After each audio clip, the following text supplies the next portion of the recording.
Hello everyone, welcome to economics preparation. Economic survey यानी कि झारखंड का इकोनॉमिक सर्वे। और आज ये उसकी दूसरी क्लास है।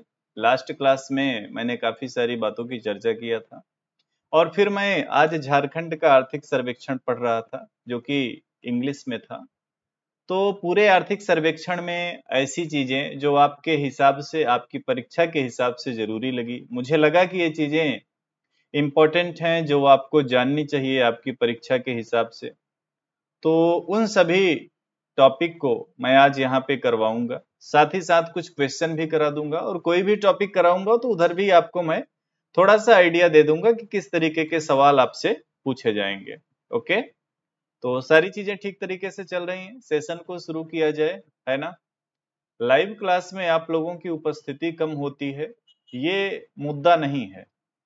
मुद्दा यह है कि जो लोग लाइव क्लास में नहीं होते हैं, क्या वो बाद में वीडियोस को देखते हैं या नहीं देखते हैं। क्योंकि आपने फीस दिया है, इसलिए दिया है कि आप पढ़ें, यहाँ से कुछ सीखें और अपनी परीक्षा में बेहतर करें। तो या तो आप लाइव क्लास में आए, और अगर आप लाइव क्लास में नहीं होते हैं तो वीडियो जरूर देख लिया करें, क्योंकि ये आपके लिए है। So good evening everyone, good evening. तो चलें अब शुरू करें आज के सेशन को, है ना। इकोनॉमिक सर्वे में पूरी अर्थव्यवस्था का आपको आंकड़ा मिल जाता है और इकोनॉमिक सर्वे बहुत जरूरी होता है कि उसको आपको ठीक से पढ़ना चाहिए, है ना। आज आप देखेंगे बहुत सारे आपके झारखंड करेंट इकोनॉमी के सवालों का जवाब इकोनॉमिक सर्वे से मिल जाता है। तो ऐसे सभी मुद्दों पे हम लोग बात करेंगे। ठीक, चलिए फिर सेशन को शुरू करते हैं। और अभी आप सभी के सामने स्क्रीन पे जो एक स्लाइड दिखाई पड़ रही है, इससे आप एक बात समझिएगा। जब मैंने आपको बजट पढ़ाया, झारखंड का बजट, मैंने आपको इकोनॉमिक सर्वे पढ़ाया। ओके, तो जो डेटा गवर्नमेंट के द्वारा दिया गया था बजट वगैरह में, वहां पे ये चीज छुपा लिया गया था, है ना। वहां पे 19-20 का आंकड़ा था, 21-22 का था, 22-23 और 23-24, ये सारी चीजें हैं। बट 20-21 में, वित्तीय वर्ष 20-21 में झारखंड राज्य की अर्थव्यवस्था की ग्रोथ रेट क्या रही थी, ये चीज बजट वगैरह में उल्लेख नहीं की गई थी। तो ये थी 5.5%। कितनी? नेगेटिव थी, माइनस में 5.5%। तो ये थोड़ा सा यहां से देख लीजिए। अब जैसे कि इस स्लाइड से कई तरीके के सवाल आपसे बन सकते हैं। क्या क्या? अब ये चीजें आपने बजट में बार बार पढ़ी कि 23-24 में क्या एस्टिमेट है जीडीपी ग्रोथ का झारखंड राज्य की, 7.4%। 22-23 के लिए क्या अनुमान है, 7.8%। 21-22 का 8.2%। तो ये चीजें आपको इकोनॉमिक सर्वे से मिल जाती हैं। ठीक है। अब जैसे कि एक सवाल पूछ सकता है कि आर्थिक सर्वेक्षण रिपोर्ट 22-23 के अनुसार वित्त वर्ष 22-23 में राज्य का आर्थिक विकास दर कांस्टेंट प्राइस पे यानी कि स्थिर बाजार मूल्य पे कितना रहा है। 22-23 का पूछा है तो आप तुरंत जवाब दे सकते हैं कितना रहा है, 7.8%। कितना? 7.8%। ठीक है ना। एनी प्रॉब्लम, कोई दिक्कत हो तो बता दीजिएगा। ठीक है, एक बार कमेंट देख लेता हूं। ओके, तो ये है ना, इस तरीके के सवाल, कई तरीके के सवाल आपसे घुमा फिरा के वो पूछ सकते हैं। तो अभी जो स्लाइड आप सभी को दिखी उसको आप ध्यान से याद रखिएगा, है ना। यहाँ पे आपको 23-24 का, 22-23 का, 21-22 और 20-21 सभी आंकड़े यहाँ पे मिल जाते हैं। और एक क्वेश्चन जो मैंने दिखाया, इसका राइट आंसर क्या हो जाएगा 22-23 के लिए, 7.8%। चलो अगले सवाल। अच्छा, ये तो एक, चलो अगली स्लाइड है ना। और ये स्लाइड किससे रिलेटेड है? ये स्लाइड रिलेटेड है the ranking of states in terms of their per capita income in current prices. PCI, per capita income, क्या? प्रति व्यक्ति आय। तो अब इस प्रति व्यक्ति आय से आपसे कैसे कैसे सवाल बन सकते हैं। एक तो सवाल आपसे बन सकता है कि झारखंड, अब देखो यहाँ पे जो आंकड़े आर्थिक सर्वेक्षण में उपलब्ध कराए गए वो 20-21 के आंकड़े हैं, उसके बाद के आंकड़े नहीं है। तो दो बातें आपको यहां से सीखनी है। एक क्या सीखनी है कि झारखंड राज्य की प्रति व्यक्ति आय कितनी रही है। ओके, और डेटा क्या 20-21 का, उसके बाद का डेटा नहीं है। तो उम्मीद है कि सवाल पूछेंगे तो वही पूछेंगे, या अगर उसके बाद का कोई डेटा आपके एग्जाम से पहले आता है तो उसको भी हम लोग डिस्कस कर लेंगे। तो 2021 में प्रति व्यक्ति आय कितनी है झारखंड राज्य सरकार की? 51,300, झारखंड राज्य सरकार की नहीं, सॉरी, झारखंड में रहने वाले लोगों की, है ना। ओके, पर कैपिटा इनकम प्रति व्यक्ति आय झारखंड राज्य में रहने वाले लोगों की कितनी है? 51,365 रुपए, है ना। और ये रैंक के मामले में, ठीक है ना, रैंक के मामले में इसका क्या स्थान है? 26 रैंक है। कितनी रैंक है? 26। ये चीज आप देख लेना, 26 रैंक है। 51,365, दोनों बातें लिख देता हूं। 51,000 रुपए, 51,365, ये क्या है? पर कैपिटा इनकम है। और जितने भी राज्य हैं भारत में, उन राज्य के हिसाब से इसका रैंक क्या है? वो है 26। तो ये दो बातें याद रखेंगे आप पर कैपिटा इनकम से, ठीक है ना। बाकी इसमें और भी राज्यों का क्रम दे रखा है, जैसे कि नंबर 1 पे गोवा की राज्य है, सॉरी, नंबर 1 पे क्या गोवा का रैंक है यहाँ पे, बाकी और भी राज्य हैं, लेकिन मेन आपको झारखंड का पता रहना चाहिए, ठीक है ना। मेन चीज क्या? झारखंड का आपको पता रहना चाहिए। तो झारखंड में झारखंड के निवासियों की पर कैपिटा इनकम प्रति व्यक्ति आय कितनी है? 51,365 रुपए है। रैंक के मामले में हमारे देश में जितने भी राज्य हैं, उन सभी राज्यों में रैंक के मामले में इसका क्या रैंक है? 26 रैंक है। बहुत इंटरेस्टेड क्लास है, आराम से पढ़ा रहा हूं, बहुत सारे सवालों के जवाब आज आपको इधर मिल जाएंगे, क्योंकि इसमें मैंने इकोनॉमिक सर्वे के साथ साथ बहुत सारी चीजों को शामिल किया है, ठीक है। हाँ, किसी को कोई डाउट होगा, कुछ भी कहना होगा तो आप कमेंट करते रहिएगा, ओके। और पीडीएफ मैं आपको यही वाली दूंगा जिसमें मैं ये चीजें अंडरलाइन कर दे रहा हूं या नोट कर दे रहा हूं। अब जैसे एक सवाल आपसे पूछ लिया है ना, कि आर्थिक सर्वेक्षण रिपोर्ट 22-23 के अनुसार झारखंड की प्रति व्यक्ति आय कितनी है? कितनी है प्रति व्यक्ति आय? 51,365 रुपए, ठीक है। इस तरीके का सवाल आएगा, आप आसानी से कर ले जाएंगे, ओके। तो ये अगर फैक्चुअल चीजें आपको पता है, जो डेटा वगैरह है, वो अगर आप जानते रहेंगे तो सवाल आसानी से। सी कैसे होगा? ए होगा ना, 51,365 रुपए। यहां पे मैंने आपको दिखाया ना, झारखंड राज्य का 51,365 रुपए है ना, 51,365 रुपए। तो राइट आंसर क्या होगा? ऑप्शन ए होगा।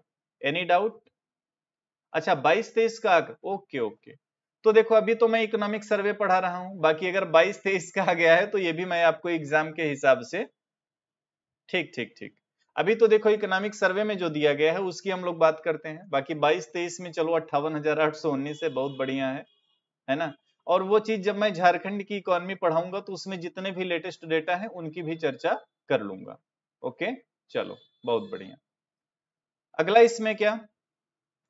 Per capita income. अब वही कंपैरिजन की गई है, जैसा कि मैंने बताया कि भारत में जो अन्य राज्य हैं उनसे तुलना करेंगे, तो झारखंड का जो रैंक है वो कितना है? 26 है ना। तो देखा जाए तो ये कहीं ना कहीं काफी निचले पायदान पे है, लोवेस्ट इन द कंट्री, क्योंकि 28 राज्यों को शामिल किया इस रिपोर्ट में और 26वें नंबर पे क्या झारखंड का रैंक है, तो काफी निचले स्तर पे ये है, ओके। चलो आगे बढ़ेंगे। अब ये है share of the major sectors in the GSV. आप जीवीए पढ़ते होंगे, ग्रास वैल्यू एडिशन। अब क्योंकि ये झारखंड राज्य का है तो ये क्या हो जाएगा? जीएसवीए, ठीक है, जीएसवीए। तो इसमें आपको क्या जानना है? इसमें आपको जानना है कि जो 3 क्षेत्र होते हैं, प्राथमिक क्षेत्र, द्वितीय क्षेत्र और तृतीय क्षेत्र, तो इन तीनों क्षेत्रों में क्या शेयर रहा है, कौन से क्षेत्र का कितना रहा है। तो ये अगर आप देख रहे होंगे इसमें 21-22 के आंकड़ों के अनुसार जो प्राथमिक क्षेत्र है उसका कितना योगदान है? उसका योगदान है 21.8%। द्वितीय क्षेत्र का कितना? 33.6%। और तृतीय क्षेत्र का कितना? 44.6%। तो ये भी तीनों डेटा आप याद रखिएगा, ठीक है ना। ये तीनों डेटा, अच्छा देखो, इकोनॉमिक सर्वे के डेटा आप इसलिए याद रखें क्योंकि ये सबसे ज्यादा ऑथेंटिक माना जाएगा। तो ये प्राथमिक क्षेत्र का हो गया, ये द्वितीय क्षेत्र का हो गया और ये तृतीय क्षेत्र का हो गया, ये चीज याद रखिएगा। बाकी पहले के बहुत ज्यादा याद करने की जरूरत नहीं है, तो 21-22 का आप याद रखें, पर्याप्त होगा। उसके बाद इसमें कुछ बातें की गई हैं द स्टेडी रिकवरी के बारे में, और इसमें बताया गया कि after the economic slow down of the year 2019 and 20 and the COVID-19 pandemic of the year 2020-21 economy of Jharkhand है स्टार्टेड रिकवरी वंस अगेन। मतलब वही सारी बातें की गई हैं कि जो समस्याएं आई, एक तो देखो इकोनॉमिक स्लो डाउन 19-20 में, फिर कोविड 19 20-21 में, और उसके बाद फिर इकोनॉमी ने धीरे धीरे यहाँ पे बेहतर कार्य करना शुरू किया है और अब वो विकास के रास्ते पे अग्रसर है। और फिर वही लास्ट में बातें बोल दी गई कि ग्रोथ वगैरह का क्या सिस्टम है, 21-22 में कितना है, 22-23 में कितना है और 23-24 में कितना है। तो सारे आंकड़े जो है इसके माध्यम से आपको बता दिए गए, जो कि आप कई बार देख चुके होंगे जब आपने बजट को पढ़ा, जब आपने इकोनॉमिक सर्वे को पढ़ा, तो उधर से ये सारी चीजें आपकी क्लियर होंगी। ओके, आगे बढ़ेंगे इस क्लास में। अब ये है rate of inflation in Jharkhand and India, दोनों को कंपैरिजन करके दिखाया गया है ना। और इसमें जो डेटा आप सभी के सामने अवेलेबल है, अगर आप 2022 से लेकर के देखना शुरू करें, जनवरी 2022 से दिसंबर 2022 तक के आंकड़ों को देखें, तो ये जो ब्लू कलर से है ये झारखंड राज्य का है, और ये जो ये कौन सा कलर है, ऑरेंज टाइप का है, ये ऑल इंडिया के बारे में है। ठीक है, तो अगर आप देखेंगे 2022 में तो लगभग हर जगह, कुछ ही जगह ऐसा मिलेगा। अगर जनवरी में देखेंगे तो जनवरी में लगभग दोनों बराबर था इन्फ्लेशन रेट। फिर देखेंगे फरवरी में तो इंडिया का ओवरऑल थोड़ा डाउन था, बट झारखंड का थोड़ा हायर था, ये 7 के आसपास था। अभी मार्च में देखेंगे तो 7 के भी अबव था, और फिर अप्रैल और फिर मई 2022 से डाउन होना शुरू हुआ, और एक टाइम ये कब का है, आई थिंक ये जुलाई का है ना। तो जुलाई में 6% से नीचे आया, लेकिन अगस्त में फिर से 6 से ऊपर गया। सितंबर में फिर ये 7% को टच किया, फिर धीरे धीरे कम हुआ। नवंबर में तो ये 6 के और नीचे 5 के आसपास आ गया, और दिसंबर के आंकड़ों के अनुसार ये 6%। ठीक है, तो ओवरऑल रेट ऑफ इन्फ्लेशन की बात करेंगे तो चाहे झारखंड राज्य सरकार की बात करें या भारत सरकार की बात करें, यानी भारतीय अर्थव्यवस्था की बात करें, दोनों का इन्फ्लेशन रेट लगभग लगभग एक समान चल रहा है। और जो आरबीआई बोलता है +4 ± 2 यानी मैक्सिमम 6% होना चाहिए, तो उसके आसपास ही चल रहा है। ये 2022 की बात है, ठीक है ना, ये 2022 की बात है। अच्छा, प्रायः अगर इन्फ्लेशन वगैरह से सवाल पूछे जाते हैं तो वो अक्सर ऐसे ही पूछे जाते हैं कि आपके एग्जाम से एक आध साल पहले का वो आंकड़ा पूछेंगे। मतलब इसमें ये नहीं पूछेंगे जैसे कि आपका 23 में एग्जाम है तो कम ही चांस है कि वो 23 का आंकड़ा इसमें आपसे पूछे, क्योंकि उनको भी पता होता है कि इन्फ्लेशन वगैरह के आंकड़े इतनी जल्दी, इतनी आसानी से, इतने ऑथेंटिक उपलब्ध नहीं हो पाते हैं। तो ये इन्फ्लेशन के बारे में बात हो गई। Rate of inflation in Jharkhand and India, अब देखो इसमें आपको एग्जैक्ट डेटा मिल जाएगा, एग्जैक्ट डेटा। और 2022 का आप देखिएगा तो झारखंड और ऑल इंडिया की बात करेंगे, जनवरी, फरवरी, मार्च, अप्रैल, मई, जून, जुलाई, सितंबर, अक्टूबर तक इसमें दे रखा है। तो सितंबर में देखेंगे तो ऑल इंडिया का भी 7 के अबव था और झारखंड का भी। तो ये टेबल आप लोग देख लीजिएगा, और इसमें एस्टिमेट यही समझना है कि जो इन्फ्लेशन है वो झारखंड का 2022 की बात करेंगे तो 6 से लेकर के 7, 7.5 तक गया है, 8% पे नहीं गया है, और 6 से नीचे भी नहीं आया है। तो ये इन्फ्लेशन के बारे में जानकारी हो गई, और इंडिया का भी लगभग इसी तरीके का चल रहा है इन्फ्लेशन रेट। ठीक है, अब अगली चीज है multi dimensional poverty in Jharkhand, MPI, multi dimensional poverty in Jharkhand. इसकी बात अगर करेंगे तो इसमें जो डेटा उपलब्ध है वो डेटा किसके माध्यम से उपलब्ध कराए गए हैं। अब इसमें देखो, नेशनल फैमिली हेल्थ सर्वेक्षण 5th राउंड की रिपोर्ट है, और जो नीति आयोग का मल्टी डायमेंशनल पॉवर्टी इंडेक्स आया था 2021 में आया था, है ना। तो उन दोनों को मिलाकर के ये उपलब्ध कराया गया है, और इस हिसाब से झारखंड राज्य में जो पॉवर्टी है कितनी है वो, यानी कि कितने लोग जो है गरीबी के नीचे हैं, तो उसमें अगर आप देखेंगे तो 19 से लेके 21 तक का इसमें आंकड़ा लिया गया है, ठीक है ना। और इसमें टोटल कितने हैं, ये हैं the multi dimensional head count ratio की अगर बात करेंगे तो यह 36.6%, ठीक है। उसके पहले देखेंगे 15-16 के आंकड़ों पे जो लिया गया था तो वहां पे थे 42.16%, ठीक है। तो अब ये डिपेंड करेगा ना कि आपसे सवाल कैसा पूछेगा, ओके। और इसमें अगर आप देखेंगे रूरल एरियाज की तो ये है 42.2, और अर्बन एरिया का, ये मैं 19 से 21 के आंकड़ों का बता रहा हूं, और अर्बन एरिया में क्या 11.1, ओके। तो ये हो गया आपका पॉवर्टी इंडेक्स वाला मैटर कि गरीबी का क्या स्तर है, ठीक है ना। ओके, अब आगे बढ़ेंगे। इसमें आगे बढ़ेंगे तो ये नीति आयोग के द्वारा जो मल्टी डायमेंशनल पॉवर्टी इंडेक्स जारी किया गया था, तो उसमें मैंने कुछ चीजों को लिया है। अब इसको मैं थोड़ा सा जूम करके आप सभी को दिखाऊंगा, नहीं तो ऐसे क्लियर तरीके से आपको ये दिखेगा नहीं। तो इसमें देखना क्या, इस रिपोर्ट के अनुसार सबसे ज्यादा गरीबी जो देखी गई हेड काउंट रेशियो की बात करेंगे, तो सबसे ज्यादा वो किधर मिली, सबसे ज्यादा वो बिहार में है। कितनी? 51.91%। 51.9 पॉइंट, ये क्या, ये बिहार की स्थिति है। और बिहार के बाद देखेंगे तो झारखंड, झारखंड कितना, 42.16%। 42.16%। ये किसके अकॉर्डिंग है? ये जो नीति आयोग का आया था MPI, multi dimensional poverty index, तो इसमें। उसके बाद उत्तर प्रदेश का स्थान है, फिर मध्य प्रदेश का, फिर मेघालय का। तो अगर आप चाहें तो इन 5 राज्यों को देखते रहिएगा, क्योंकि ये आपसे ओवरऑल भी सवाल ऐसे पूछ सकता है कि नीति आयोग का जो मल्टी डायमेंशनल पॉवर्टी इंडेक्स आया, तो उसमें 5 राज्यों का क्रम अगर आपको पता है तो उससे घुमा फिरा के अगर सवाल कोई बना तो आप कर ले जाएंगे। बाकी झारखंड की बात करेंगे तो ये 42.16%। अब आगे बात करेंगे, देखो झारखंड तो मैंने बता दिया। उसके बाद झारखंड में भी जैसे ढेर सारे डिस्ट्रिक्ट हैं, अब उन डिस्ट्रिक्ट में कौन सा ऐसा डिस्ट्रिक्ट है जिधर सबसे ज्यादा गरीबी है ना, उसकी अगर हम लोग बात करें तो इसमें आप देख पाएंगे ये है चतरा, ठीक है, चतरा बोलते हैं, चतरा ठीक से नहीं समझ में आ रहा। उसके बाद पाकुर है, फिर पश्चिमी सिंहभूमि है, फिर साहिबगंज है, फिर गढ़वा है, ठीक है। तो ये 5 डिस्ट्रिक्ट का आप क्रम देख लीजिएगा कि इधर कौन कौन से जिलों में सबसे ज्यादा गरीबी पाई जाती है, यानी कि सबसे ज्यादा हेड काउंट रेशियो को देखेंगे तो झारखंड के इन जिलों में सबसे ज्यादा गरीबी है अभी। और ये जो डेटा है ये किसके बेस पे है? ये डेटा नीति आयोग का जो मल्टी डायमेंशनल पॉवर्टी इंडेक्स है उसके माध्यम से ये आप सभी के सामने है। ओके, अब इसमें क्या, इसमें जैसे कि हाँ ये हो गया। ओके, अच्छा, ये उसी में, ये मैं आपको नोट्स दे दूंगा, आप अगर ये देखना चाहोगे कि किस राज्य में कितना है हेड काउंट रेशियो और एमपीआई की वैल्यू क्या है, हालांकि वैल्यू कभी नहीं पूछता, वैल्यू कभी नहीं पूछता है गरीबी वाले आंकड़ों से।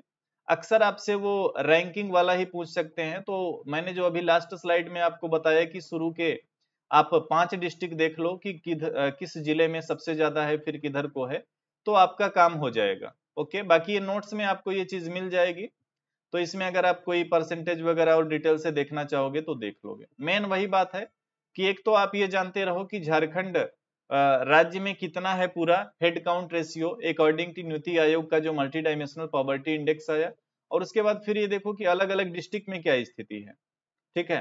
तो ये चीज हो गया।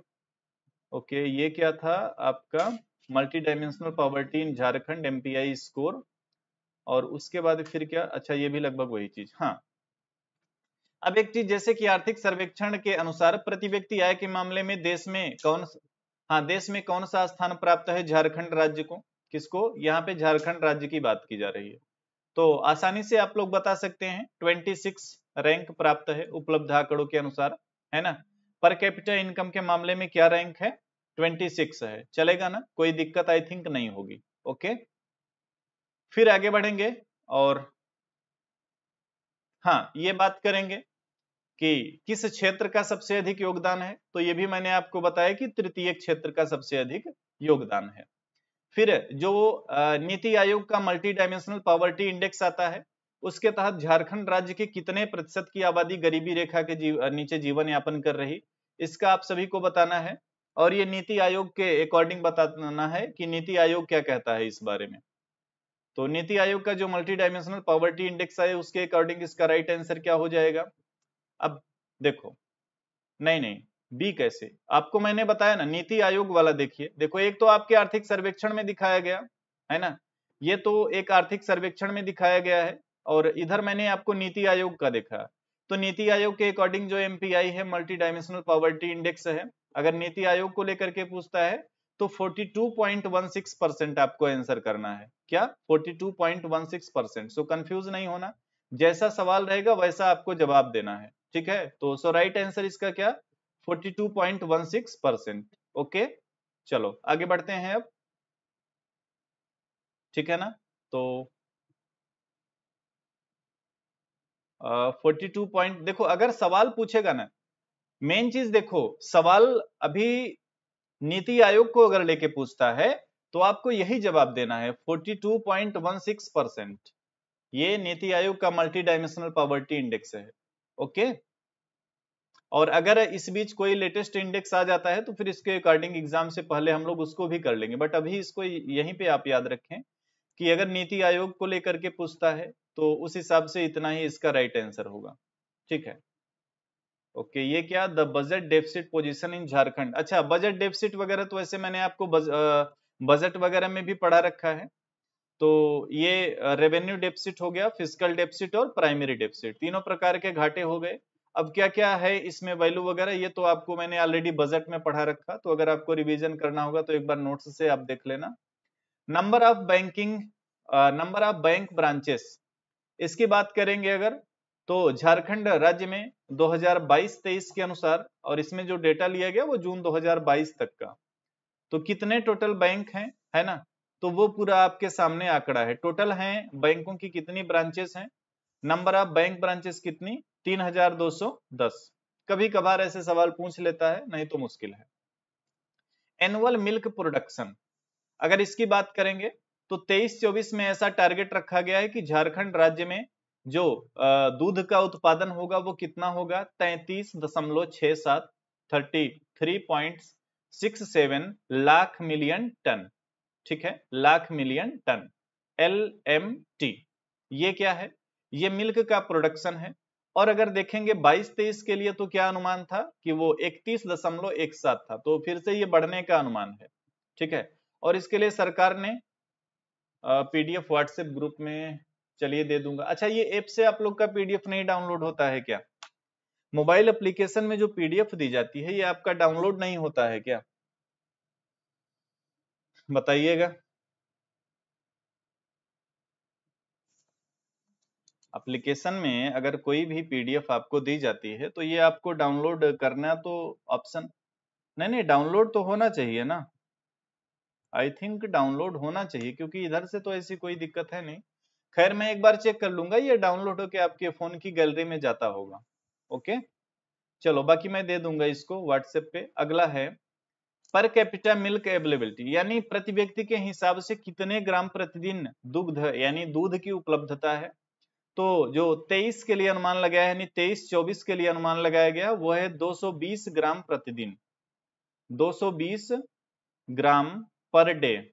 ये क्या 23-24 के लिए अनुमान किसका, कि कितना मिल्क अवेलेबल रहेगा पर कैपिटा प्रति व्यक्ति के हिसाब से, और 22-23 का कितना था 210। तो अभी क्योंकि दूध का प्रोडक्शन बढ़ा है तो इसलिए थोड़ा सा बढ़ गया, 220 ग्राम प्रतिदिन के हिसाब से हो गया। ओके, अब कुछ और बात करेंगे, जैसे कि chief minister subsidy for purchase of petrol for riding two wheeler scheme, ये झारखंड राज्य सरकार के द्वारा एक स्कीम निकाली गई, कब लॉन्च की गई, 26 जनवरी 2022 को। ठीक है ना, और इसमें क्या, इसमें सब्सिडी देने का प्रावधान है, कितना, 250 रुपए प्रति मंथ के हिसाब से पेट्रोल वगैरह के लिए, तो डायरेक्ट ये बैंक अकाउंट में आएगा। फिर पल्स डिस्ट्रीब्यूशन स्कीम, इसकी बात करेंगे तो इसमें क्या है, it has been decided to provide 1 kilogram pulse per month at a subsidise rate 1 rupee per KG. तो 1 रुपए प्रति किलो के हिसाब से दाल देने की उपलब्धता किसके अंतर्गत की जाएगी, national food security act and Jharkhand state food security scheme from the financial year 2022-23। तो आप लोगों के यहाँ अब जिनके यहाँ सरकारी जो सस्ते गल्ले वगैरह जहां से मिलते हैं, स्क्रीनशॉट भी नहीं होता, अच्छा मैं एक बार चेक कर लूंगा, बट डाउनलोड होनी चाहिए PDF, मैं एप्लीकेशन वालों से भी इस बारे में बात कर लूंगा। तो ये चीजें हैं ना, जैसे कि पेट्रोल वगैरह का सब्सिडी देने का प्रावधान सरकार ने किया, और ये 1 रुपए प्रति किलोग्राम के हिसाब से दाल वगैरह मिलने का, तो ये सब थोड़ा सा जो मेजर इन स्कीम्स हैं ये आपको पता होनी चाहिए। फिर क्या है, प्रधानमंत्री गरीब कल्याण योजना, अब इसके बारे में तो आप सभी पढ़े ही होंगे।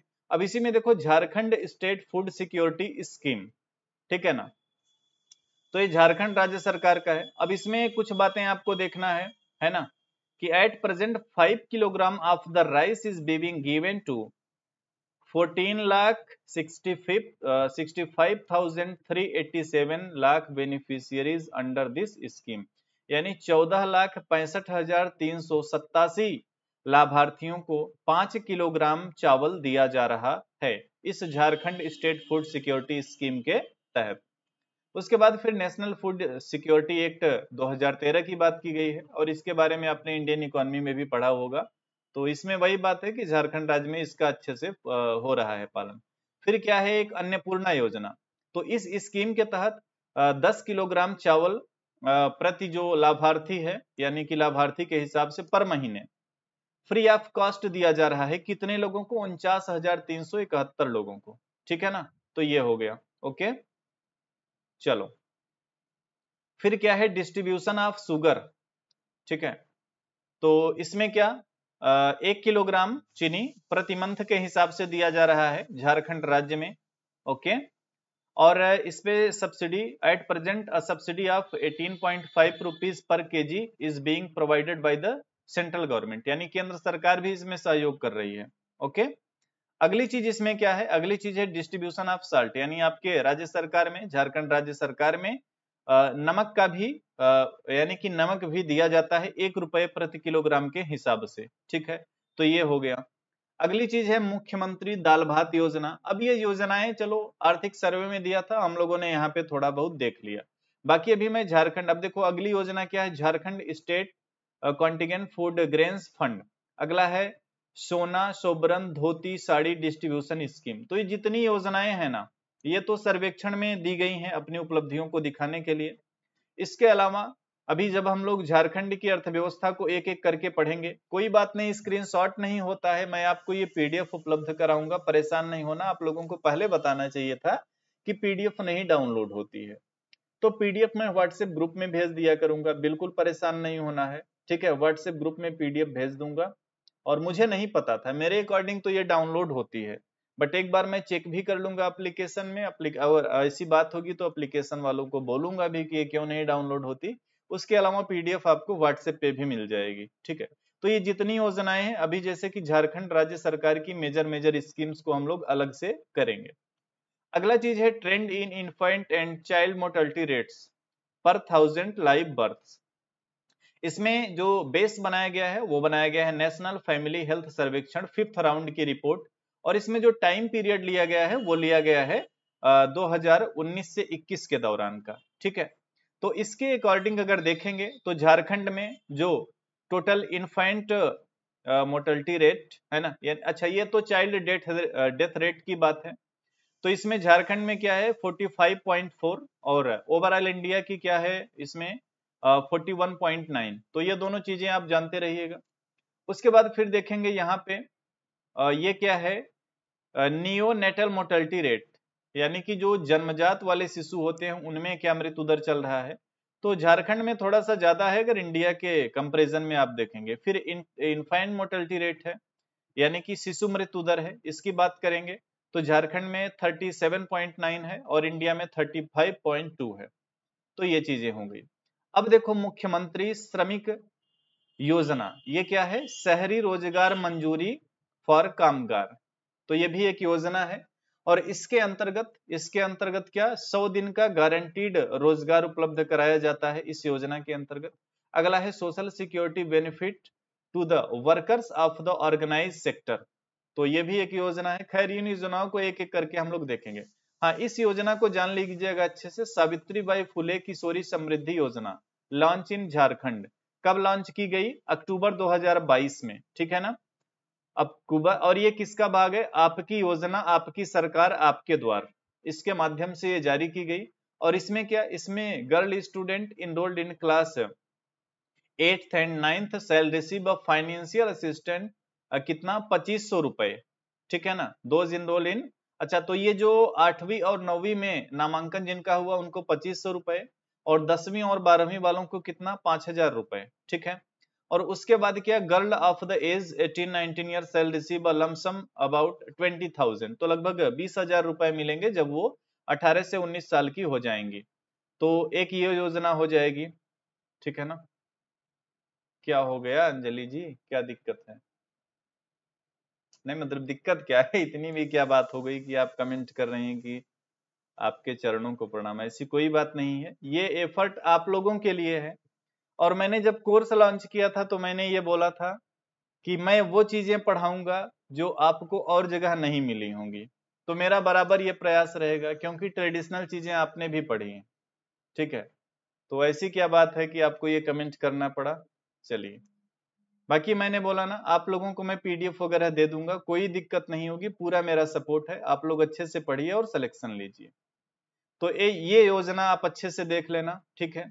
अगली है Marang Gomke Jaipal Singh Munda overseas scholarship scheme for एक्सपेंडेंट for minorities, SC, ST and OBC.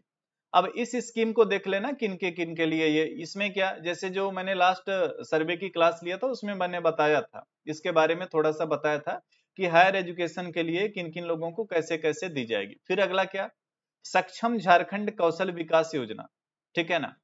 सक्षम झारखंड कौशल विकास योजना, तो इसके बारे में खैर कोई नहीं, हम लोग जब योजनाओं को देखेंगे तो अच्छे से इसको देखेंगे, खूब बढ़िया से देखेंगे। और ये क्या है, जैसे कि भारत सरकार के स्तर पे, अच्छा अच्छा पीडीएफ दूंगा इसलिए आपको बताना चाहिए था, पीडीएफ तो पहले ही दे देता, इसमें ऐसी कोई बात नहीं। मुझे मुझे लगता था कि डाउनलोड होती होगी पीडीएफ, क्योंकि एप्लीकेशन में ऐसी सुविधा है कि पीडीएफ आपके फोन में डाउनलोड हो, बट अगर नहीं होती है तो मैं उसको चेक भी करवा लूंगा और दे भी दूंगा। तो एक ये योजना हो गई। उसके बाद अब एक चीज देखना है, जैसे कि एसडीजी, इसके बारे में आपने सुना होगा, सस्टेनेबल डेवलपमेंट गोल्स, ठीक है ना? तो अभी इसमें देखना है कि उसके क्या टारगेट हैं। अब उसमें कंपैरिजन करेंगे झारखंड को, इंडिया को और टारगेट को। तो एमएमआर की बात करेंगे, मातृत्व मृत्यु दर की बात करेंगे। झारखंड में कितना है? 71 है। इंडिया में कितना है? 113 है। और टारगेट कितना है? 70 है। किसका? एसडीजी का टारगेट। तो यहां पे तो झारखंड राज्य ने बहुत बेहतर कार्य किया, इस मामले में बहुत बढ़िया है। मोर्टेलिटी रेट प्रति 1000 लाइव बर्थ पे और अंडर 5 ईयर ऑफ एज, इसमें क्या झारखंड का 34 वैल्यू है। टारगेट 25, इंडिया 36, तो इंडिया से यहाँ पे भी कम है। उसके बाद इसमें एक चीज आप और देख लेना, नहीं नहीं बस ये दो चीज देखना, बाकी ये सुसाइड वगैरह का रेट ये सब कुछ नहीं देखना। तो ये दो मेन चीजें हैं, आप देख लेना। अगला है social composition of the population of Jharkhand, यानी जो झारखंड राज्य है उसमें अलग अलग कैटेगरी के कितने लोग हैं। तो एससी की जनसंख्या कितनी? 12% है। एसटी की 26% है। माइनॉरिटीज 19% और अदर 43%। ये जनगणना 2011 के हिसाब से उपलब्ध कराया गया आंकड़ा है। तो अगर इस तरीके का, वही बात है ना, पीडीएफ डाउनलोड होता होगा, आप लोग चेक करना, जो पीडीएफ वगैरह दी जाती है वो डाउनलोड होता है, इधर से अलाउ की गई हैं चीजें। बट कोई नहीं, ये पीडीएफ मैं आपको आज व्हाट्सएप में दे दूंगा, ठीक है? बाकी पीडीएफ डाउनलोड होती है, ऑप्शन दिया गया है कि आप उसको डाउनलोड कर पाएं और आसानी से अपने फोन में सेव कर पाएं। तो इधर से ऐसी कोई रोक टोक नहीं है, इधर से अलाउ है कि आप डाउनलोड करें उसको।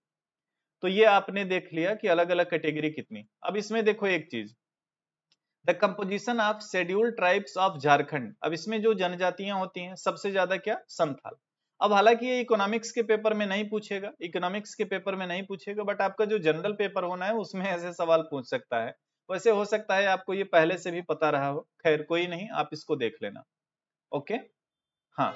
अब ये है आर्थिक सर्वेक्षण रिपोर्ट 2022-23 के अनुसार झारखंड में किस खरीफ फसल का उत्पादन सबसे अधिक क्षेत्र पे किया गया है। इसका जवाब करेंगे आप सभी लोग, है ना? इसका जवाब करेंगे, सबसे अधिक किस फसल का उत्पादन किया गया है, फटाफट जवाब देंगे इसका आप। चलिए बताइए, किस फसल का उत्पादन सबसे अधिक किया गया, ठीक है?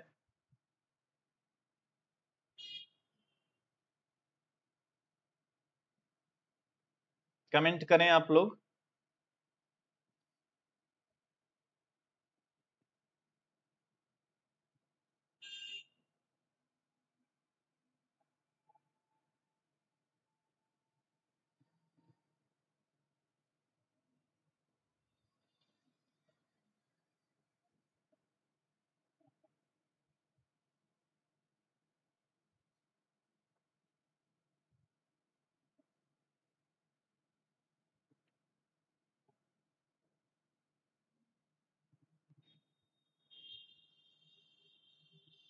बिल्कुल बिल्कुल, बहुत बढ़िया। तो इसका राइट आंसर क्या, धान हो गया, है ना, इसमें भी कोई डाउट नहीं। और उसके बाद फिर और क्या, और कुछ सवाल होंगे। आर्थिक हाँ, किसके द्वारा सिंचाई सबसे अधिक क्षेत्र पे की जा रही है, इसका जवाब करेंगे। सिंचाई जो की जा रही है किस माध्यम से सबसे अधिक क्षेत्र पे की जा रही है, ये चीज आपको बतानी है। ठीक है, ऑप्शन आप सभी के सामने है। तो बताइएगा किन माध्यम से सिंचाई सबसे अधिक हो रही है, इसका जवाब दीजिए अगर आप लोगों ने कहीं पे पढ़ा है तो, क्योंकि ये इकोनॉमी से थोड़ा सा रिलेटेड है तो हो सकता है आपकी परीक्षा में ये पूछ लिया जाए। इसका जवाब करें।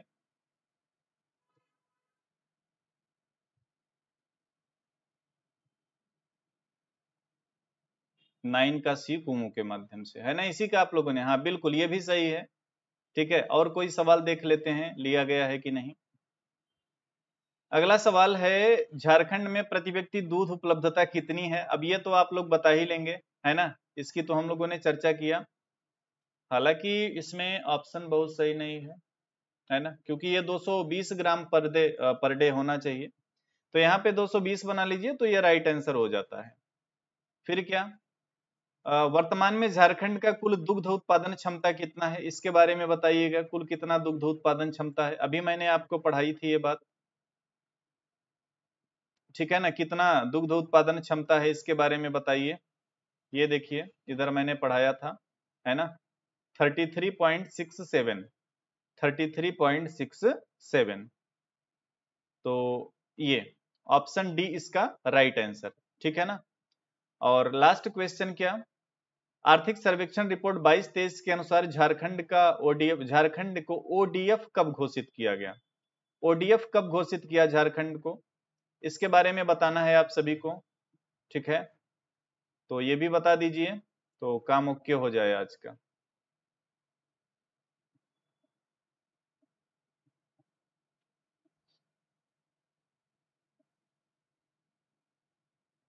इसका इसका जवाब क्या, ओडीएफ कब घोषित किया गया, देखो आंकड़ों का खेल है, इसमें कोई तुक्का नहीं चलने वाला, और इसमें बताना पड़ेगा आप लोगों को ऐसे, है ना। तो इसका राइट आंसर है 2 नवंबर 2018, याद कर लीजिएगा।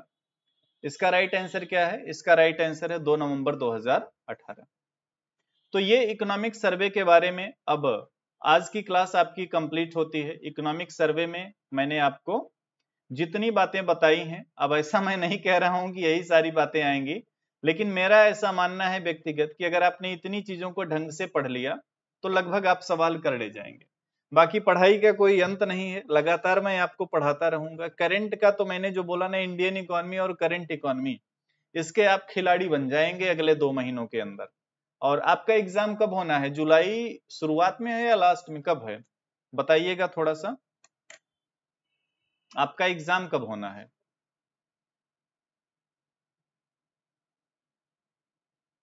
तो जब भी देखो आपका एग्जाम जुलाई के कब है, ये चीज आप बताना।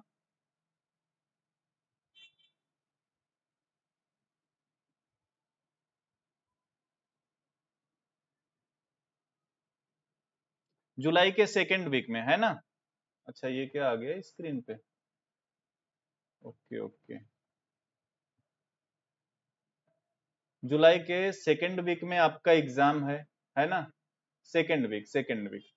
तो अभी भी हम लोगों के पास कितना टाइम है, अभी भी हम लोगों के पास 60 डेज हैं, लेकिन ऐसा नहीं है कि आपका सिलेबस में 60 डेज तक लेके चलूंगा। कहने का मतलब यह है कि आपके पास पर्याप्त टाइम है पढ़ने के लिए, और आप खुद से भी पढ़ते रहें, और जितनी अपने एक्सपीरियंस के हिसाब से या आपके क्वेश्चन पेपर वगैरह एनालिसिस के हिसाब से जितनी चीजें मैं आप लोगों को करवा रहा हूं, उसको भी अगर आप तैयार करते चलेंगे तो मेरा यही मानना है कि परीक्षा में आप बहुत ही बेहतर करेंगे, परीक्षा में आप बहुत बेहतर करेंगे। ठीक है, माइक्रो का एमसीक्यू। हम्म, अच्छा उसके पहले मैं सोच रहा था कि 2 क्वेश्चन पेपर मेरे पास आ चुके हैं आपके झारखंड एग्जाम जो पीजीटी हुआ था, कल आपके व्हाट्सएप ग्रुप में एक और, कल की 6 PM को इंडियन इकोनॉमी की क्लास नहीं होगी, नहीं इंडियन इकोनॉमी का क्लास तो अभी नहीं, लेकिन कल मैं पूरा कोशिश करूंगा कि कराऊं आपका, है ना, कल कराऊंगा श्योर, आप समझिएगा। इसके अलावा जैसे कि अब देखो झारखंड का मैंने आपको बजट करा, सबसे पहले मैंने इंडिया का बजट करा, झारखंड का हो गया, झारखंड का सर्वे, इंडिया का सर्वे, ये चीजें हो गई। अभी इसके बाद अब हम लोग जानते हैं क्या करेंगे, जो भारतीय अर्थव्यवस्था के लेवल पे डेटा वगैरह आपको पढ़ने होते हैं, जिसको आप करंट इकोनॉमी बोलते हैं। तो अब हम लोग लगातार 9 बजे वाली क्लास में इसको कंटिन्यू करेंगे, और फिर जब ये कंप्लीट हो जाएगा उसके बाद हम लोग फिर से आ जाएंगे झारखंड की इकोनॉमी पे। ठीक है, तो अभी जो 9 बजे का क्लास है वो तो ये, और उसके अलावा आपको मैं इंडियन इकोनॉमी भी पढ़ाना शुरू करूंगा कल से। और माइक्रो का मैं क्या कर रहा हूं, आपको रिकॉर्डेड वीडियो दे दूं, चलेगा? माइक्रो और मैक्रो का अभी मैं आपको रिकॉर्डेड वीडियो दे दूं, तो वो आप लोग कर लें, चलेगा ये? और फिर आप लोगों को अगर कंफ्यूजन होगा तो उसका मैं डाउट क्लास या जिस तरीके से आप लोग बोलोगे आपके सिलेबस के हिसाब से वो करा दूं।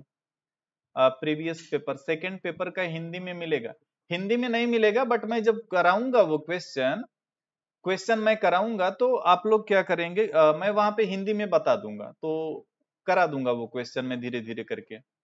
ठीक है ना? मैं सोच रहा हूँ ना 20 से 25 क्वेश्चन लूं एक सेशन के लिए, और वो धीरे धीरे एमसीक्यू के हिसाब से। हाँ, ये भी हो सकता है कि जो मैं ग्राफी वगैरह पे कराता हूँ या यूट्यूब पे कराता हूँ वहां पे करा दूं। व्हाट्सएप ग्रुप में ज्वाइन करें आप, या तो मैसेज कर दो, या आपके ग्रुप में मैं आज भी एक बार फिर से व्हाट्सएप का लिंक दे देता हूँ, उधर से आप ज्वाइन कर लेना। या तो आप मुझे मैसेज कर देना मेरे नंबर पे, नंबर तो आप लोगों के पास होगा ही। क्लास के बाद एमसीक्यू साथ साथ, ये थोड़ा सा मुश्किल है। आईएमएफ और वर्ल्ड बैंक के बारे में एमसीक्यू करा दूंगा, श्योर करा दूंगा, श्योर। और आईएमएफ और वर्ल्ड बैंक और डब्ल्यूटीओ, ये चीजें आप लोग क्या करना, अभी जब मैं पढ़ाऊंगा वो तो आगे पढ़ाऊंगा, बट अभी से जैसे अगर आपको देखना है तो ये चीजें मैंने यूट्यूब पे बहुत ही डिटेल में पढ़ा रखी हैं। आईएमएफ, वर्ल्ड बैंक, डब्ल्यूटीओ, आप जाकर के यूट्यूब से भी वो देख सकते हो, खूब डिटेल में पढ़ाया है, बिल्कुल डिटेल में। ग्राफी के बारे में, ग्राफी क्या एक एप्लीकेशन है, और उसमें मैं एमसीक्यू की प्रैक्टिस वगैरह कराता रहता हूं, अब तक 19-20 सेशन हो चुके हैं। तो मैं सोच रहा कि आपके झारखंड पीजीटी के जो क्वेश्चंस हैं अब उनको मैं ग्राफी पे करवा दूं, ये चीज मैं सोच रहा हूँ, है ना? आपके यानी कि अगले 1 महीनों में आपके एग्जाम में जो भी सवाल पूछे गए उनका एनालिसिस करते हुए आप लोगों के साथ हो, या फिर हो सकता है ग्राफी पे ना करा के मैं यूट्यूब पे करा दूं, ताकि सभी लोग इजिली देख पाए। तो जैसा भी होगा वो आपको इन्फॉर्मेशन मिल जाएगी।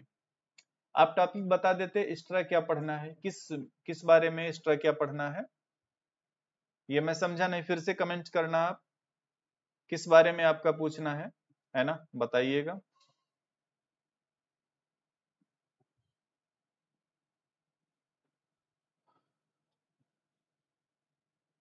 यूट्यूब बेटर है, हाँ वही बात है, यूट्यूब बेटर है। तो मेरा प्रयास होगा कि मैं यूट्यूब पे ही कराऊं, और एक सेशन में लगभग 20 से 25 क्वेश्चन लूंगा। तो इस हिसाब से लगभग कितने सेशन बनेंगे, 8-10 सेशन बन जाएंगे, है ना? लेकिन आपका वो हो जाएगा, तो उससे आपको बहुत ज्यादा हेल्प मिलेगी, आपकी तैयारी में काफी हेल्प मिल जाएगी। तो मैं अब कोशिश करूंगा कि यूट्यूब पे इस तरीके का सेशन आपको करा दूं। बाकी आपका ये एप्लीकेशन में चल ही रहा है। माइक्रो का मैं आपको रिकॉर्डेड लेक्चर दे देता हूं, आप लोग उसको देखते रहें। आप जो पढ़ा रहे हैं उसे छोड़कर इकोनॉमी में नहीं, जितना मैं पढ़ा रहा हूं उतना आप पढ़ते रहिए, और खुद से भी तो पढ़ते रहिए ना, इतना दिन आपने पढ़ा ही तो होगा। आपका फॉर्म तो मैं ये मानता हूं कि आज के 8-9 महीने पहले आया था, तो ऐसा तो है नहीं कि 8-9 महीनों में आपने कुछ पढ़ा नहीं है, पढ़े तो जरूर होंगे। इसलिए आप अपने तरीके से भी पढ़ते रहें, और जो चीज मैं करा रहा हूं इसको बेहतर तरीके से करने का प्रयास करते रहें, तो इस तरीके से आपकी तैयारी जो है ना बेहतरीन वाली हो जाएगी। ठीक है ना? तो यही तरीका अपनाइए, लगातार मेहनत करते रहिए, ज्यादा टाइम नहीं है लेकिन कम भी टाइम नहीं है। ठीक है, ज्यादा टाइम नहीं है लेकिन कम भी टाइम नहीं है। आपके व्हाट्सएप ग्रुप में मैंने अभी इकोनॉमिक सर्वे आज वाला भेज दिया। और क्या चाहिए? अच्छा, क्लियर नहीं था, कोई बात नहीं है, कोई बात नहीं, मैं ये नहीं कह रहा हूं, बट ये है कि हाँ, कोई डाउट अगर आप लोगों को आता है ना तो आप मुझे मैसेज भी कर सकते हो। पूरा सपोर्ट है आपको, अच्छे से पढ़िए, बेहतरीन तरीके से। ठीक है ना? झारखंड में जीडीपी में प्राइमरी सेक्टरी और टर्सरी सेक्टर, अब देखो जब इसका अभी देखो इकोनॉमिक सर्वे में कोई एक्चुअल में डेटा उपलब्ध नहीं है, तो जब मैं झारखंड इकोनॉमी पढ़ाऊंगा तो वहां से आपको ऑथेंटिक डेटा दूंगा। ठीक है, अभी जीबीए के अकॉर्डिंग जो था वो मैंने आपको सर्वे में बता दिया। व्हाट्सएप ग्रुप में आपका नोट्स पहुंच चुका है, आपने देख लिया होगा। ओके, तो आज की क्लास को कंप्लीट करें, कल हम लोग किसी और करंट के टॉपिक के साथ मिलेंगे। आप व्हाट्सएप ग्रुप में नहीं ऐड हैं कोई बात नहीं, व्हाट्सएप ग्रुप का मैं लिंक आपके इस एप्लीकेशन वाले में दे दूंगा, या आप मैसेज कर लो। मेरा नंबर आप लोगों के पास तो होगा ही, अगर आपके पास मेरा नंबर नहीं है तो होना चाहिए। खैर, तो मेरा नंबर है 7905709366। इस नंबर पे व्हाट्सएप कर लो, उधर मैं आपको लिंक दे देता हूं, और उस लिंक से आप लोग जुड़ जाना। ठीक है, उस लिंक से आप लोग जुड़ जाना और व्हाट्सएप ग्रुप में बने रहेंगे। उधर क्या है, आप लोग आपस में डिस्कस भी करते हैं, मैं देख रहा था 1-2 दिन, तो वो भी अच्छी बात है, आप लोग आपस में डिस्कशन भी करें। हाँ, इंडियन इकोनॉमी अब कल से आपका शुरू करता हूँ। और इंडियन इकोनॉमी ना शुरू करने का एक ये भी रीजन था कि इंडियन इकोनॉमी जब पढ़ाऊं तो साइड में उसी रात आपका करंट का भी क्लास हो जाए। जैसे कि आपका इंडियन इकोनॉमी जो चीज पढ़ाया, और रात को फिर उससे रिलेटेड अगर कोई करंट में मुद्दे हैं तो वो करा दिया, तो उससे आपकी और बेहतर तैयारी होगी। तो ये भी एक रीजन था कि 2 दिन आपकी इकोनॉमी की क्लास नहीं हुई, उसके पहले जो माइक्रो वगैरह का हुआ था। और माइक्रो में मैंने सोचा है कि आप लोग को मैं रिकॉर्डेड लेक्चर दे दूंगा, आप लोग देखते रहिएगा। कोई कंफ्यूजन होगा तो बताइएगा, हम लोग उसका डाउट क्लास वगैरह लेके प्रॉब्लम को सॉल्व कर लेंगे। ठीक है ना? सो थैंक यू एवरीवन, आज की क्लास यहीं पे करता हूँ कंप्लीट। कोई दिक्कत होगी मैसेज कीजिएगा, है ना? आपके पास नंबर नहीं है तो मैंने अभी स्क्रीन पे लिख दिया है। Okay, good night.